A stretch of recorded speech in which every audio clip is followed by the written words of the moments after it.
Hello students, this is the fifth video of our module 2 and in this video I'll be explaining you about the decision making and looping. So till now we have seen decision making and branching. So how the different statements will be used to branch from one set of statements to the other set of statements depending upon what conditions have been given and what are the expressions we have given, and if that expression or condition is true, then what set of instructions has to be executed. If that condition is false, what set of instructions have to be executed.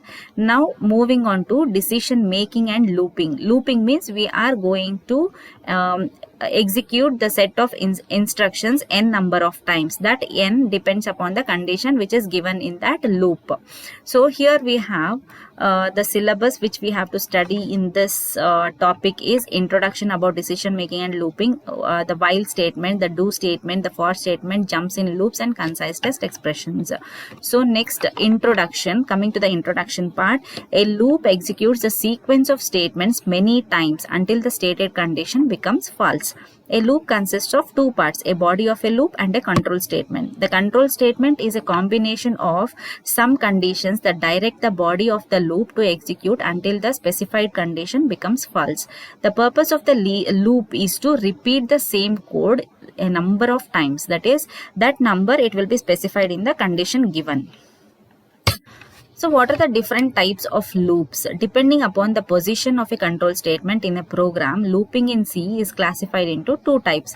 First one is entry control loop, second one is exit control loop. In an entry control loop, a condition is checked before executing the body of a loop. It is also called as pre-checking loop. That is, the set of instructions will be executed only after checking the condition. If that condition will become true, then only it will enter into the loop and the set of instructions or statements which are present within that loop will be executed. In an exit controlled loop, a condition is checked after executing the body of a loop. That is, the set of statements will be executed first, then the condition will be checked. If it is false, then it will come out of that loop, and if it is true, then again, if the condition is satisfied, once again it will enter into the loop, execute the set of instructions, then check for the condition. It is also called as post-checking loop, pre-checking loop and post-checking loop. Then moving to the flow chart here. So this is the start of a program, then condition will be checked. If it is yes, then we'll be executing the block of code. If it is no, then we'll be executing the other block of code. So the control conditions must be well defined and specified, otherwise the loop will execute an infinite number of times. That is, it will be keeping on executing those statements infinite number of times. The loop does not stop executing and processes the statements number of times is called as an infinite loop. An infinite loop is also called as an endless loop. Types of loops. Following are some of the characteristics of an infinite loop. No termination condition is specified. The termination condition never meet. Then the set of instructions or statements which are present within the loop, it will be executed n number of times. So this type of loops is called as infinite loops. The specified condition determines whether to execute the loop body or not. C programming language provides us three types of loop constructs: the while loop, the do while loop, and for loop. So we'll see the while loop first. A while loop is the most straightforward looping structure. Syntax of the while loop in C programming is as follows. So while followed by the condition. If that condition is true, then the set of statements which are present within that condition will be executed. This is the example here. We can see one program example. So it contains all the preprocessor directives and a main function. In main function, we have num equals to 1 as an integer data type variable. So here, while num less than or equal to 10, until and unless the value will be less than or equal to 10, this statement will be executed. That is, printf, what is the value of num, and what we are going to increment the value of num. Then we are coming out of that loop. So this program is to increment the value of the variable num. So initially the value which will be present in num will be 1. It will be increased until and unless we get 10. That is 1, 2, 3, 4, 5, 6, 7, 8, 9, 10 will be printed, and after the condition will becomes false, then we are going to exit this loop. Next, moving to the do while loop in C. A do while loop is in C is similar to the while loop, except that the condition is always executed after the body of a loop. That is, this is exit controlled loop or post controlled loop. Syntax of do while is do followed by the set of statements, and then while, what is the condition we have to check for, and here the semicolon is must.